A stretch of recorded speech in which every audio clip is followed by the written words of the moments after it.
Welcome to Handbell Day at Alleluia. I am David Harris with the Raleigh Ringers, and I especially appreciate Bob Avant, who invited me to be part of this event. And he's doing some classes today, so I hope you all get lots of great handbell information today. We will be doing some demonstrating of some techniques. I also brought some of the Raleigh Ringer equipment to show you some examples of some kind of rare bells or some different kind of bells. Since we're lucky enough to have some of these different kinds to demonstrate a little bit, so I'll show you a little bit of that up front. I would tell you that like with all of our different activities in the music world, it's been pretty challenging during the pandemic. Very fortunate that a lot of groups have been able to, from a handbell side of things, have been able to contribute to worship situations, with masks and distancing, generally in smaller ensembles. So during this time in the last 18 months, the handbell publishers have put a lot of music out for smaller groups, just 12 bells, just 8 bells, 4 ringers, 6 ringers, 8 ringers, but smaller groups that can be separated and often don't need tables, so that you could just be in the front of the sanctuary, in the front of your room, and do what you do. So we've had some evolution, some changes to our art over this last period of time, but things are coming back, and I'm happy to say, from my perspective, the group that I direct, the Raleigh Ringers, we have started rehearsing in a normal way last week and planning for programs in the fall, and trying as best as we can to get back to real life with handbells as we know it. Mentioned the Raleigh Ringers. The Raleigh Ringers, tell you a little bit about me. We started this group 30 years ago, and 31 years ago, I guess. Last year we celebrated our 30th anniversary. We didn't have the chance to really do much, given that we couldn't really perform all that much, but we're in our 31st season, and we are an audition group. So people each January audition to be part of that group, often moving to Raleigh, North Carolina to be part of the Raleigh Ringers, which is quite an honor for me. So there is a handout, I guess, in the chat or whatever. If you don't know how to get at that, Eric will probably help you, show you how to get at that. But that's what I'm going to use to chat about the different handbell techniques. So if you're able to go get that and follow along, I'll be following along through that handout. And what we talked about is, if hopefully you've got some questions, and some of the things that we talk about and we show you spur some questions that you can then share in the chat. Probably easier to do that at the end, as I'm going to set this up on a music stand to show you the techniques, and I won't be necessarily following real closely on the chat as a technique. So I thought on my lap, but I also have my assistant Jake, my dog, here with me too. So if he happens to make an appearance, he is my helper during the pandemic. So let us get started with moving my laptop here in a position that we can hopefully show you what we've got here. So that looks pretty good. I'll check that when I walk around here. And looks like we're all in the frame. Good, good, good. All right. So before we get rolling on these techniques, hopefully you've got the handout, and you can follow along. This handout is from a class that the Raleigh Ringers teach when we go around, occasionally a church will sponsor a concert. And then also the Raleigh Ringers will come in early and do a workshop to teach some of the techniques and so forth. And this is kind of our basic class we call Techniques from A to Z, handbell techniques from A to Z. And it will really take us through all the different techniques that we have in handbells today. We'll talk about some of the techniques that are a bit archaic, that have been substituted with some other ideas in the notation. But what we'll try to do, and unfortunately, if we were hands-on, I'd love to find out how many of you guys have done much with handbells, because this will be pretty basic. But I assume that a lot of you have not even done handbells before and are thinking about maybe starting a group or be involved in a group. So we will keep this at a little more basic level. When Bob and I decided how we'd split up classes, his class is going to lean towards a little more advanced techniques, some things with multiple bells, and some things for folks that have done handbells before. Talk about the different handbell sets. The Raleigh Ringers have Malmark handbells, and that's what I'll do most of the demonstration on. If you talk about handbell choirs in the United States, where the two manufacturers in this country, Malmark and Schumerich, are the most prevalent sets of bells that we see. We also see some Whitechapel sets. They're made in London.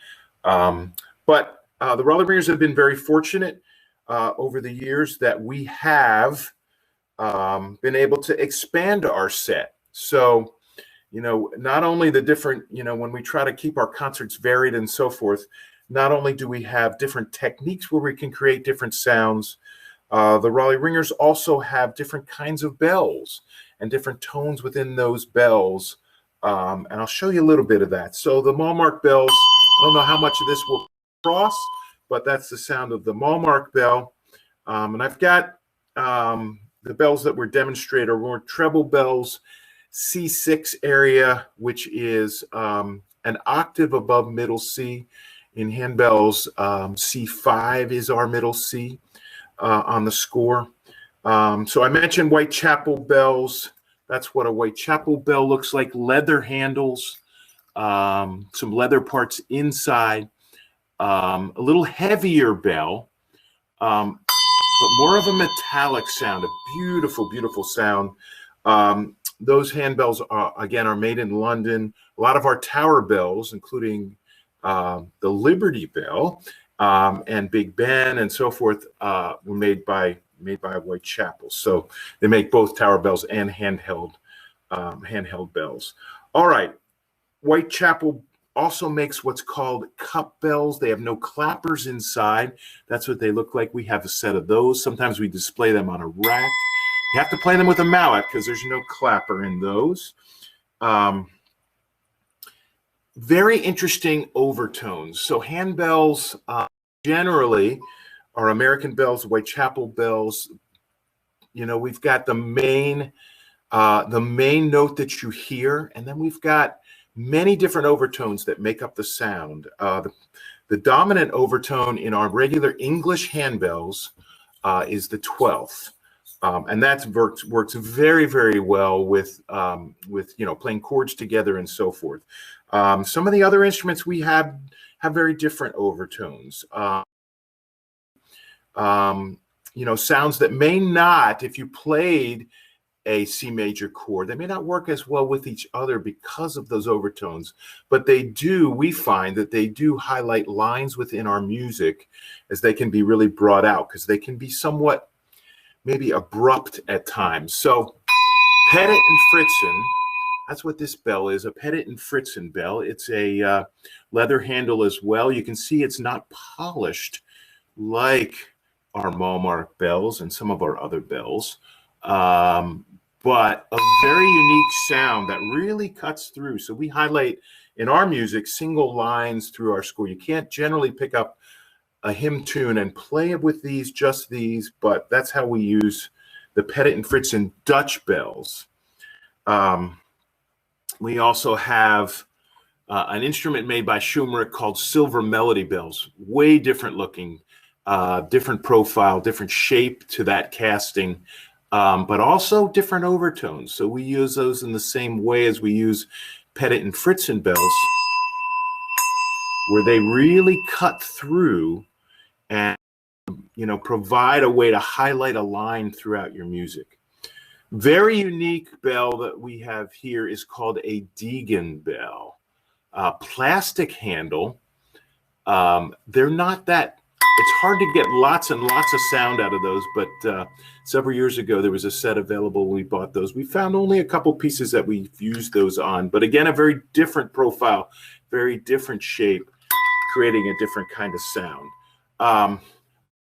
In the back, I also brought one of our aluminum bells. So the Raleigh Ringers are very fortunate in that we have a 7.5 octave set of Malmark bells. The bottom 10 bells down to G1, we chose to purchase in aluminum. Aluminum is different than our bronze, which most of our other bells are made of, with the exception of the Deegan bells, which are brass actually. But bronze bells, have a more mellow sound. I'll reach back here and show you how large these bells are. These are our aluminum bells. And obviously, I don't know if that comes across on the or not, but by themselves, we don't generally play the aluminum bells. We use them on the bottom of chords. And there's less overtones in the aluminum bells. So when we play in a large room, we don't play outside that much, but when we play outside sometimes the bronze bells, the big bells don't carry all that well because of all the overtones. These have less overtones. I mean, they're not as pretty a sound by themselves, but gosh, if it's a C2 on the bottom of a chord, a G1, you really hear that particular note. So they work well with the bronze bells, and I think sort of accent that particular chord when you really got that on the bottom. All right, I had to negotiate with my wife to take over her sewing room today to be able to pull this off. So, kind of made a little bit of a makeshift handbell demonstration area on her sewing table here. So now we're going to make our way through the techniques, and I'll talk about the techniques. We'll demonstrate them a little bit. Of course, if we were together, we would have you try some of these things and make sure you sort of get a feel for how to make sound using some of these techniques. So we're very fortunate these days to have lots of handbell, lots of different options for handbell music. When I started doing handbells lots of years ago, we really didn't, and it forced a lot of our music directors to write their own music or adapt or play from the hymnal. But we have a lot of choices of handbell literature to choose from these days.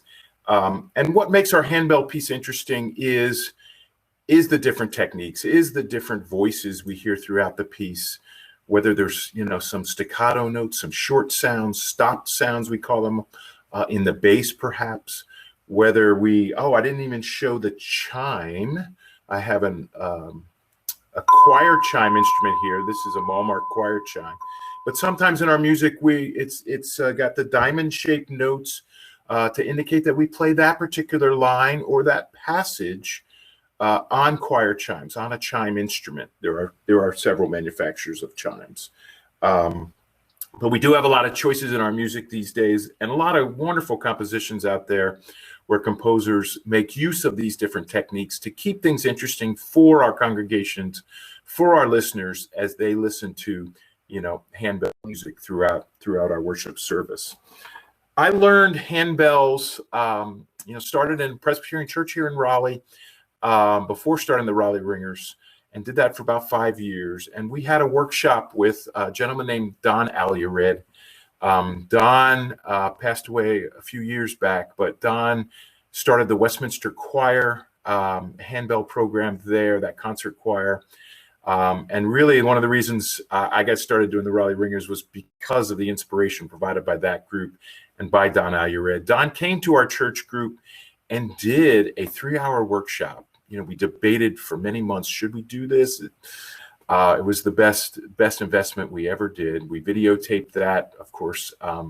Back then it was on VHS tape. Many of you probably remember VHS tape, but I wore that tape out, watching that over and over again. Don taught all the techniques and was very, very strict about what to do and what not to do, when to play your bell, when to stop your bell, and then taking all of those tools of those techniques and making music. We'll have a session later today on musicality and handbells.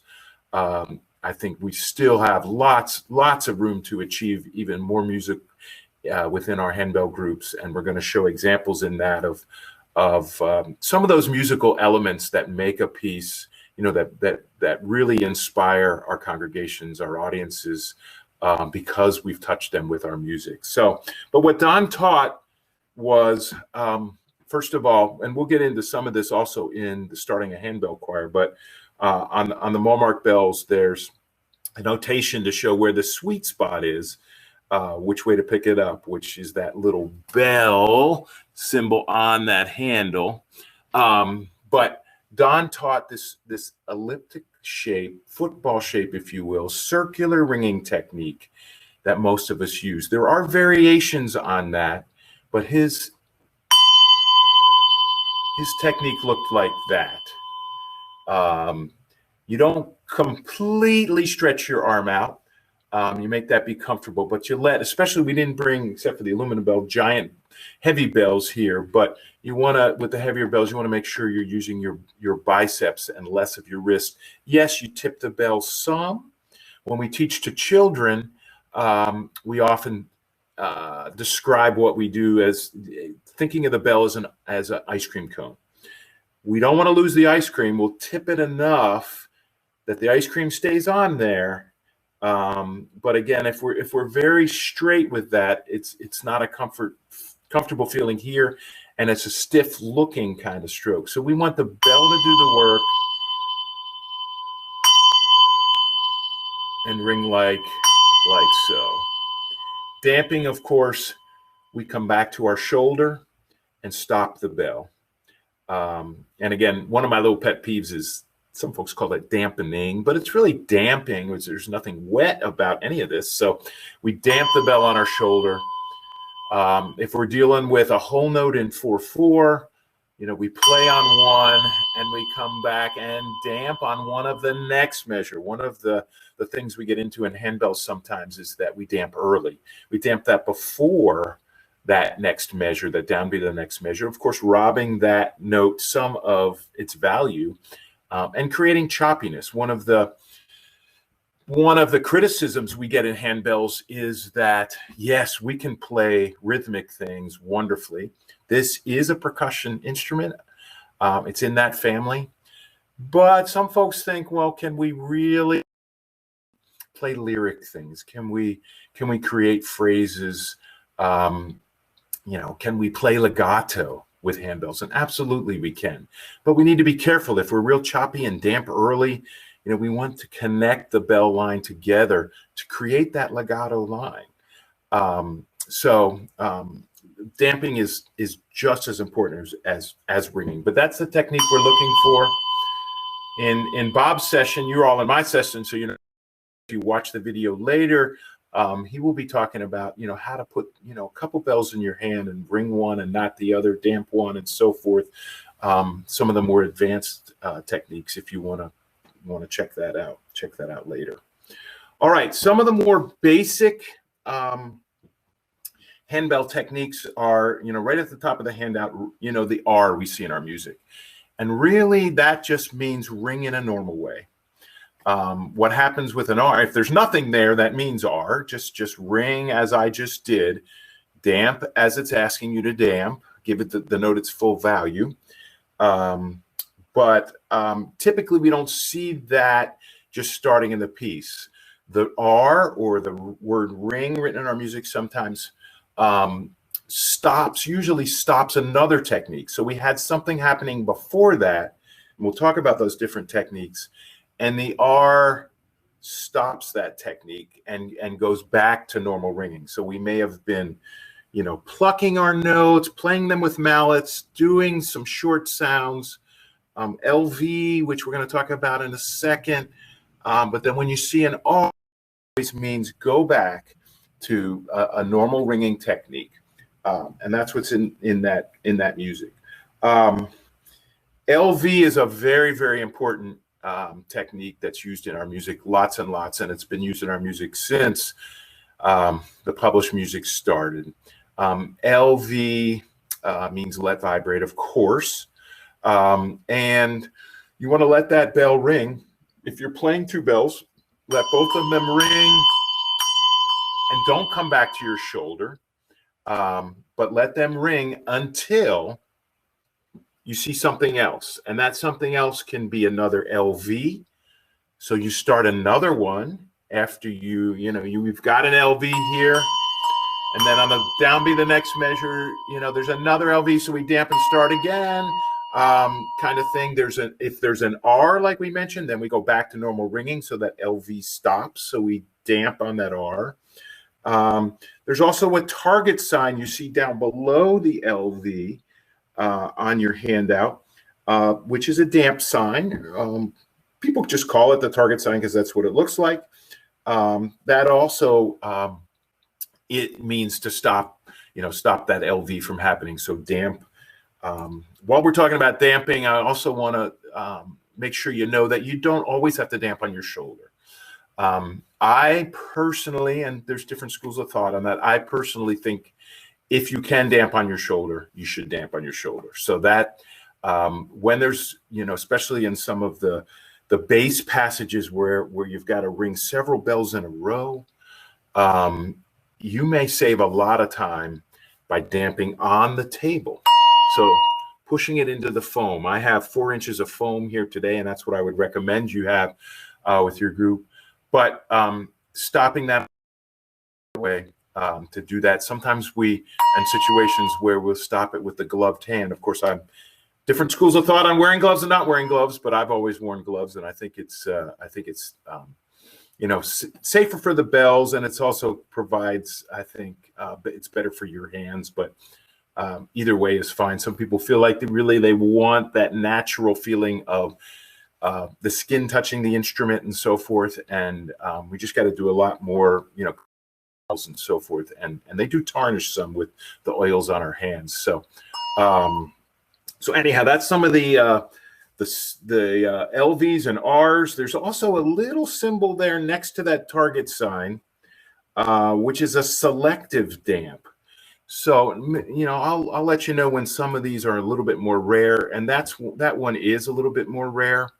The selected damp, you may have a passage where you have a number of eighth notes, and there's an LV at the beginning of that passage, but in that running pattern, there's one note that doesn't fit into the chord when you let that vibrate for a period of time, and you don't want to sustain. So that particular note will have a target sign hanging right off the stem of the note, and that says that one you dampen a normal way. Every other one, you do the LV. So if you do see that, again, it's rare, and you may have to refer back to a handout like this. The Handbell Musicians of America also has a techniques handout that's a good resource as well. Sometimes when these rare things come up, you might have to refer back because you don't see them that often. But that's what selective damp is. All right, let's go down the techniques and talk about the swing. When I started in handbells, we really called this the tower swing. That's a TS. But what we do, and this is much more effective on larger bells, but we'll try to do it here a little bit and see if you get some of that. The tower swing is basically, in our music, we'll have either it'll say SW or TS or toll. And then usually, let's say, for example, it's a dotted half note in 3. We'll ring on 1 and then usually toll down on 2 and back on 3. And the way that's notated in our score are arrows. There's an arrow down for the bell to come down and an arrow back up on a particular beat. So you want to be precise about that and not be random, as all of that will sound together. So you ring on one, come down to really your side, so not too much behind you, but really your side, have the casting turn in your hand, face the ground, and then come back up to do what's required in the next measure. So you ring, 2, 3, ring, 2, 3, ring. That's the kind of pattern we might have in our music. I don't know if that's coming across through the session, but you get a wow kind of sound when that casting moves in the air like that. Sometimes we're in close quarters and we can't bring our arm completely back or our bell completely back, or we might strike a communion table, or we might be in our in the church next to a wall where we've had to play. So we want to make sure we don't hit that communion table, that wall, the pastor, any of those things. So we want to try to keep to our side. And sometimes if we're really in close quarters, we can do that kind of motion. But again, that's really last resort, because you don't get the turning of the casting, which really creates that wow sound. So whenever you can, you want to do the full tower swing. And again, that's one that we see fairly often in our music on longer held notes, obviously. And it usually tells you, often it's in the lower bells and the bass bells, it tells you which bells do the tower swing, or if it's all bells, it might be in the middle of the score between the bass clef and the treble clef. So that's a tower swing or the swing. Then we've got lots of different stopped techniques. So stop techniques indicated with a staccato dot. Pluck has been in our repertoire for years. You have your choice. Again, I'm not going to use the aluminum bell. That's the only big bell I have here. But on the smaller bells, we pluck up. So again, take the bell with 2 fingers. Usually we take our first 2 fingers and the thumb on top, and smaller bells we pluck up. When you get in the real tiny bells, it's hard to get your fingers in there. Bigger bells we pluck down, so you push down with your thumb. That kind of motion, push down on the bigger bells. These bells you could go either way. We probably would choose to pluck up with those. You want to, with the pluck and the short sound, you want to kind of push the bell into the foam a little bit so the sound is pretty short and stopped. Sometimes we've got multiple bells that we'll do plucks with, and we'll have to, put the handles together and so forth. Put our second hand that's not doing the plucking on both handles together, and do the pluck. A very rare technique, and some of these techniques are not always in our score, but as a handbell director, you may choose to use these techniques. And the tap pluck is one of those, not usually notated, but you may ask your ringers, well, those plucks are just way too loud. They're covering up the melody. We need those to be more in the background. And that's when you indicate you do a tap pluck. And a tap pluck is just bouncing your thumb on the clapper, which hits the bottom of the casting, creating a softer sound. And you have a little more control than when you hand in the bell and do that pluck. So that's what the tap pluck is. Thumb damps we see a lot. TD, thumb damp. Again, a technique that usually we're pretty glad we're wearing gloves. So we basically, instead of just gripping the handle, I didn't talk a lot about the grip, but we let the hand guard fall between our first finger and our thumb, and wrap around to help control. But most of the work is done here. When we do a thumb damp, we put our thumb, obviously, up on the casting to create that short stop sound. Now, what's very convenient about that is you may have a passage where you have one measure of regular ringing technique, and all of a sudden you've got staccato notes in the next measure. To put those down and to pluck those or to grab a mallet takes time. You might be late. When you go and alternate between regular ringing and thumb damping, you can do that right away. Your thumb just pops up the bell.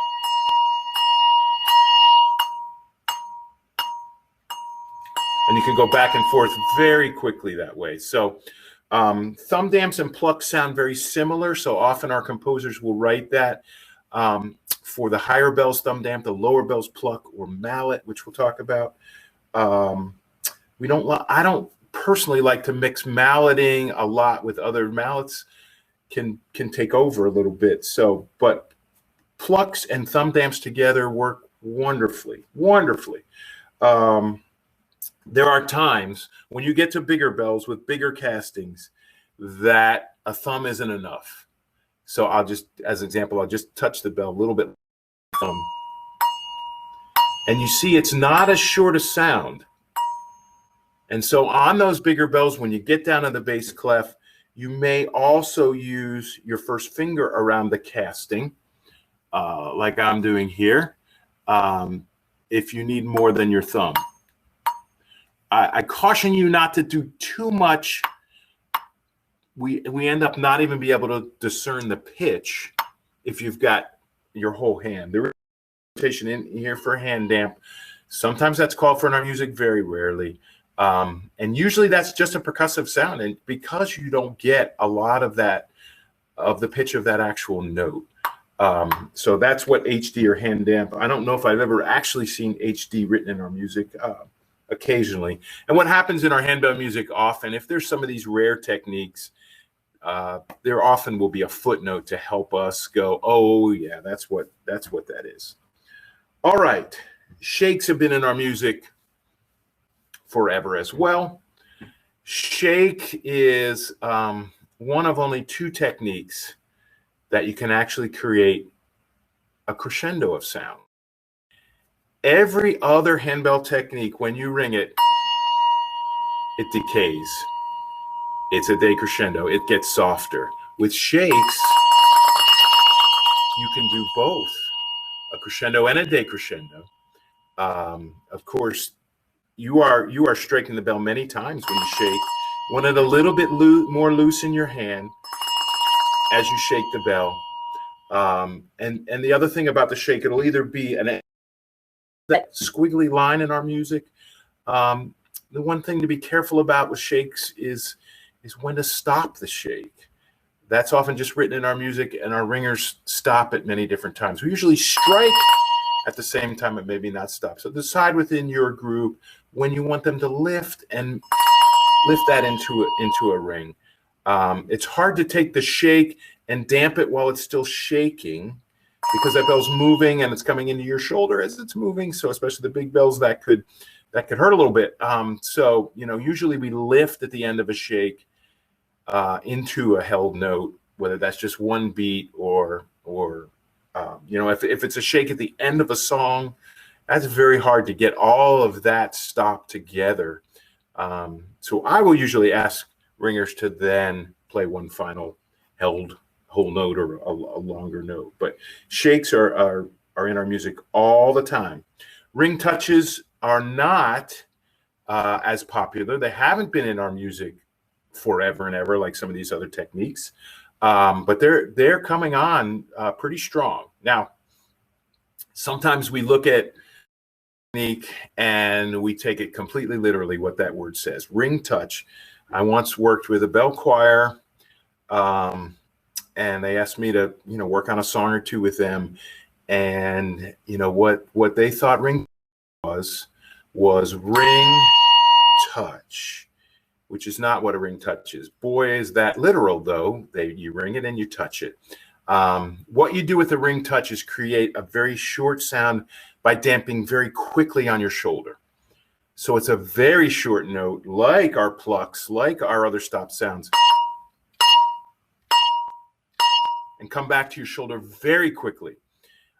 If you need a real fortissimo kind of sound and really want to, that ring touch does it. because you come abruptly back to your shoulder. It's impossible, almost, I shouldn't say impossible, but I think it's pretty tough to do a ring touch that's soft. It really is called for in a loud passage. So that's an important one. I do know that you will see that as you get into the instrument.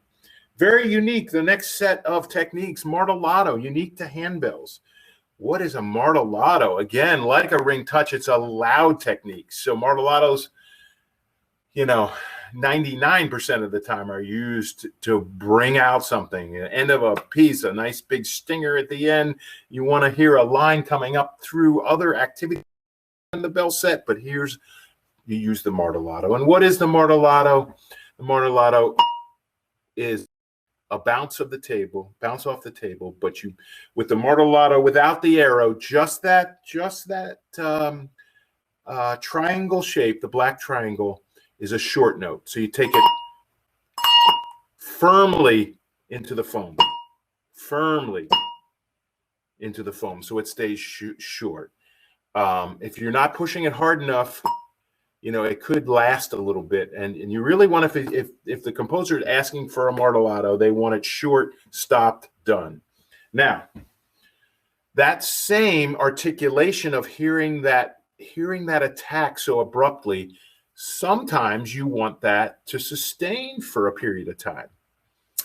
But you still want that sound of, the articulation of that mart of that's short for martellato that we often call these. And that's when it's written in our music with the arrow. And that basically says, bounce off the table, but don't push it into the foam. Let it sustain. Martellatos, as you work with your groups with handbells, martellatos are the hardest thing to play together and to play musically. Don Alluret, who I mentioned earlier, didn't like martellatos very much. He thought they were not musical. And when he ran a handbell festival, or when he came to your church or your choir to work with your group, he would take the martellatos completely out of the music. He just did not believe they belonged in handbells. They got invented after he started. He invented some of the techniques on our handout here, but not the martellato. He didn't want anything to do with the martellato. It's because it can be, it's so loud, it can be out of control and really take over. So try to be musical, try to be together. It's the hardest technique to play together as a group. We always teach, to take your fist, the fingers of your hand, and kind of punch the foam, whether you're playing a little tiny bell or a big, you want to just come straight down into the foam. Some people teach a hinged martellato. Not a necessarily big fan of that. I just come straight down with the fingers of your hand parallel to the foam, and you'll be together.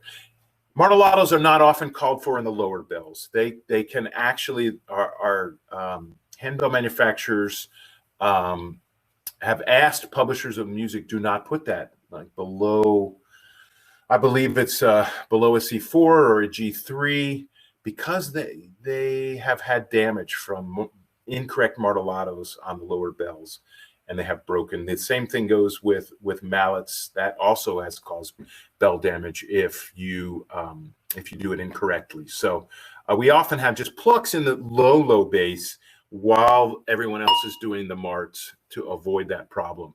If you're very, very careful, we do martellatos in the bottom, but I would be very, very careful about that. Martellatos are fun. Especially with youth groups and so forth, you get a chance to really smash the bells into the foam, but you want to be careful and try to be as musical as you can. There's also a hand mart, rarely, if ever, in our scores. And then some variation on that with a muted mart, just one or two fingers on there, and not the whole hand, again, which takes a lot of the pitch out. Okay, we're going to go on to the second page of the handout if you're following along, and talk about malleting. Malleting is all over our music, and malleting is, again, a fun technique, a wonderful technique, one that youth groups love. We have some great composers that write a lot of things with mallets, especially in the lower bass. Hart Morris is one of those. More recently, Matt Compton, Kevin McChesney does a lot with malleted notes. We want to be careful where we strike the bell with the mallet. I brought just two different kinds of mallets. We have harder mallets, usually used for the top bells, and we have, you know, yarn covered mallet heads as we get further down in our score. If we want a very distinct sound, that's the hard mallet. Where do we strike the bell with a mallet? Right, you look inside the bell and look where the clapper hits the bell. And that's, you know, not at the waist, not at the lip, but just inside the lip of the bell. And that's where we strike it. So usually our bells are on the table when we've got, you know, the mallet technique, the plus sign with the dot. That's a short sound, obviously, with the staccato. So those are the malleted notes when your bell is on the table. The other mallet technique, which is just the plus sign, is when we've got suspended mallets, when you want them to sustain for a longer period of time. Beautiful sound. Often in our high treble bells, we'll have malleted lines moving up through the top bells. And you hold 2, 3, however many bells you need to in your hand. Sometimes we get to the case where you got more than enough bells and you're running out of hands.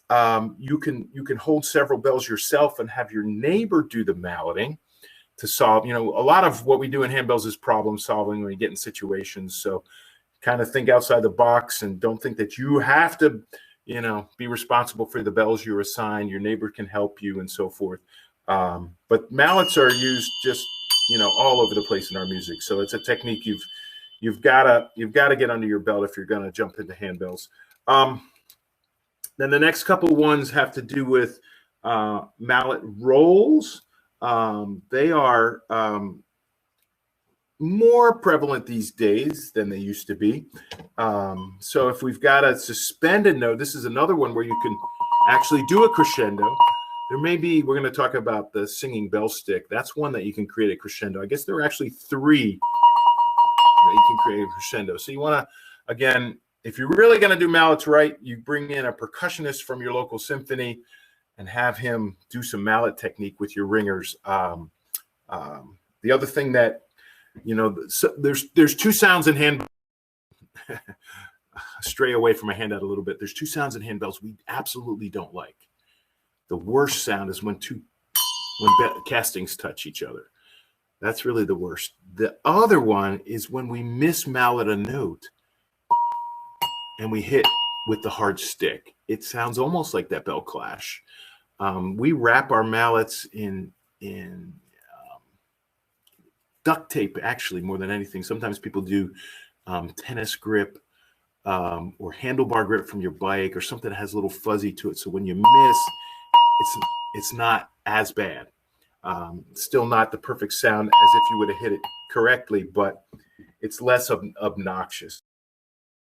So those are the different rolls. Some of them, you know, we have rolls on the table like I did, and then sometimes we have suspended rolls where you can take 2 mallets like that, put your finger in between them, and again, striking in the same place we talked about, and going back and forth with that with your hand to create that sound. So again, that's usually your choice. It doesn't say in your music, do it suspended or do it on the padded table. That's your director's choice of how you want to pull that off. All right, this last part is some more obscure techniques. We already covered a few, I think, that are obscure. But we'll cover those quickly, and then we'll leave a little bit of time for any questions that might have come up in the chat or questions you have at the end. But going down through those, a trill is like, you know, any trill in music. You know, playing 2 notes. It's not necessarily, sometimes we simulate a trill with just shaking those 2 notes, but really you want to go back and forth between them. And it's got to be really one ringer doing that trill. So again, when we have it in our music, 2 adjacent pitches. And as it says in the handout, sometimes just shaking the 2 bells kind of creates that same thing. But if you can alternate between them, I think you've got you've got what the composer intended. Brush damp is a good one. Brush damp generally is not in our score explicitly. It's something your director will call for. If you have a big chord in a measure, loud, fortissimo chord, and in the very next measure, you have to play piano. The bell is still vibrating from that loud sound. So it's really hard to create a soft sound because it's still vibrating. You haven't damped, and they don't want you to dampen the music. So what do? We brush damp, and then this would be better on a bigger bell, but we get some of the sound out, not all of it, to then strike that bell super soft. So that's just coming down from your shoulder and sort of doing a incomplete damp, rubbing some of the casting on your shoulder, but not all of it, so that you can play very soft afterwards. So I think that's an essential technique that we should use a lot more in some of our musical passages. Controlled diminuendo is something Don Alured invented. Basically, and again, on a bigger casting, it'd be more interesting, but if you want to have that diminuendo go faster, so have it decay faster than it naturally would, you want to bring a finger or two up the casting of the bell and bring that sound out. So it's not a damp, but you're creating, a quicker diminuendo. So that's what's called controlled diminuendo. Echo should actually probably not be in less common because it's more of our music. Echo is where we just touch the lip of the bell into the foam.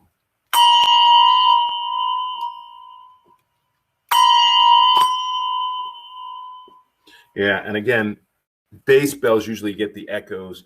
You get that little bit of a womp sound through, and it does, especially in a mass setting, it does create the feeling of an echo through the room. Vibrato, there's a little bit of natural vibrato, but sometimes we enhance that some.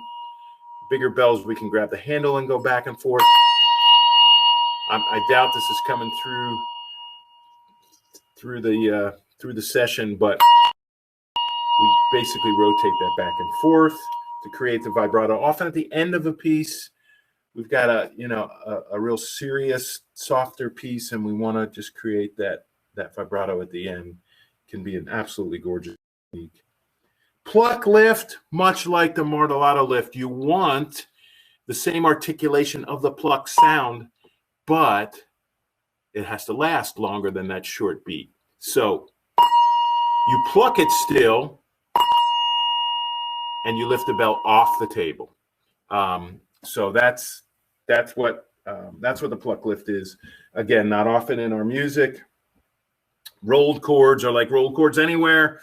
Those who have done handbells before, that we get rolled chords when we don't ask for rolled chords, because playing handbells exactly precisely together is one of the hardest things we do. But sometimes our music calls for a rolled chord. We play lots of different music in the Raleigh Ringers. We played, piano things from piano scores and so forth, Rachmaninoff and some other things, and we try to create that. The rolled chord just takes lots of practice. Like everything in handbells takes lots and lots of practice of you feeling where your neighbor is and you being right there. All right, we just got a couple minutes left here. Table landing damp, very much a novel technique at the end of a song. All show, very little sound. And singing bell. Oh, I got to get to that before we get done. Singing bell. There's these dowels you can create. And you can either use the rubber end or the wooden end. And you create a sustained sound through that. So that's a up and coming new technique. So I made it through the technique. Looks like we've got a couple minutes left. Let me come around to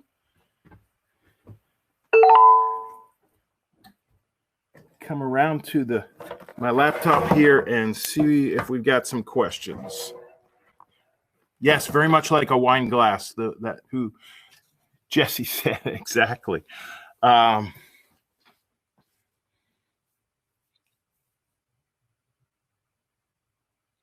So Patty asked, in the ringing stroke, you allow the bell to stay sort of tipped. One of the techniques that some folks teach is this technique where you actually face the lip of the bell at the wall. Gorgeous sounding technique, but really, really hard on your wrists. So you tip slightly, and then it comes back to upright when you go forward. So tip slightly and come around. I would not tip completely over like we see some. That's just, folks have said that really, creates some problems. Sound is good, Jesse. Thank you. I'm glad it came through. The gyro. My least favorite technique. I really wanted to skip the gyro, but Patty asked, so we'll show you the gyro. Gyro is this technique. You shouldn't get extra sound like that, but you again get a wow sound. My thing about gyros is it's a lot of motion without getting a whole lot out of it. So when you do that, to me, it sort of looks like some kind of dance technique or something. But I'm not a big fan. But maybe Patty really likes gyros, so I probably shouldn't say anything else. Other questions out there, Eric? Is there anything I didn't hit? Because we're getting really close here. Yeah. Are we good? In a pinch, could mallets and mart be used? Yes, Adam. In a pinch, yes. Mallets and marts, they are different. Unlike, I think, thumb damps and plucks sound, you can hardly tell the difference if you close your eyes. You can definitely tell the difference between marts and mallets. But there's sometimes when, in a pinch, like you say, I can't go get that mallet, so I got to do something else. I have no time. I have to make a compromise. And you might just do a light mart. If you do marts and mallets together, you got to control the martellados. Don't make them too loud, or they will overpower the folks that are doing mallets. So, but definitely they could be used together. All right. Any other questions you guys have? Because I think it says we're done. Yeah, we can take maybe 2 more questions, 2 minutes or something. Yeah. Anybody else have a question? This is one of 5 different sessions that I'm doing today, and Bob and I are doing some together, and the first few we're doing separate. And there's also at the end of the day a general Q&A about handbells for Bob and I both. So I hope if you do have questions that don't get answered, you'll come there, and we'll do our best to answer. Thank you, Taylor, for your compliment. That's great. I really appreciate being able to do this and kind of a break from my normal work day. Hopefully get to visit you all in Baylor at some point down the road. But yeah, the next session we're running is on starting a handbell choir. So we'll really go back to basics. What are the things you need to purchase? How do you get organized and do assignments and some of that. We've got a musicality session. We've got something on handbell rehearsals later today too. What's the most efficient way to use our hour and a half we have with our handbell choir to get the most out of our group as possible? So those are some of the ones we're doing later today. And then musicality, Bob and I are doing together, and then the Q&A we're doing together later. So if there's no more questions, I think we're good, Eric. What's your best way to achieve unison ringing? Boy, I'll tell you what, that's taken for granted so much. People ask us in the Raleigh Ringers, oh my gosh, you play these fast runs. How do you do that? And that's, there's no secret. It's repetition. Just you feel muscle memory. You feel where your neighbor comes in on a run. The first time we had a really difficult run was one of the Nutcracker pieces. Can't think of it right now. Chinese dance. Brum, bum, bum, bum. And it's like, how do you play? Well, you don't sit there and count your fourth out of the seplet of the note. You just feel it. So, but the harder thing than playing fast runs is playing together. Especially in my group, I move my ringers around. So you're used to the clapper being a certain way in a big bell. And then all of a sudden you got to play a small bell, and it's, it's lighter and it goes more quickly. More than anything else, it's just practice, but it's also not accepting when they're not together. I have, a lot of bell choirs, we have those rolled chords when we don't, we haven't asked for them, and we let that go. So when they're not played together, I think the biggest, I could go on and on about this one too. The biggest pet peeve I have in handbells is that when you assign bells to a ringer, they are told by you as the director, many of you are probably directors, you've got the D and E and the accidentals, and that's your responsibility. Play it when it's supposed to be played, damp it when it's supposed to be damped. And that's all you need to do. Well, you need to listen to what's going on around you. And you need to be aware when you're behind, when you're ahead. And you as a director need to point those things out. It's not okay when we're not playing together. But so listening to each other is so important with this instrument. Playing in crescendo, you can't do that by yourself up the line of bells. You can't. You have to rely on your neighbors and play those things together. So I think it's teaching your ringers to understand what's happening around them. I ask my ringers sometimes, I need to hear more melody. And we play the passage again, and it's just the same. It's because they didn't even know if they were in the melody or not. So make them be aware. I've got the important part here. And I need to be softer here because the melody's happening somewhere else. Sometimes we're just focused on that pigeonhole D and E and not thinking about how we fit into the entire group. So teach your ringers to listen more, I think, can really help. And yes, Patty, I think these sessions are being recorded, aren't they, Eric? I see the record light on there. Great. So you can go back and refer to this later. All right. Are we good? Yes, we're good. We're good. Okay. Thank you guys very much. And by the way, these are tie-dye handbell gloves. You probably wondered about black and white gloves, but Raleigh Ringers make tie-dye handbell gloves. I thought I'd wake you up this morning a little bit with that. So thank you guys.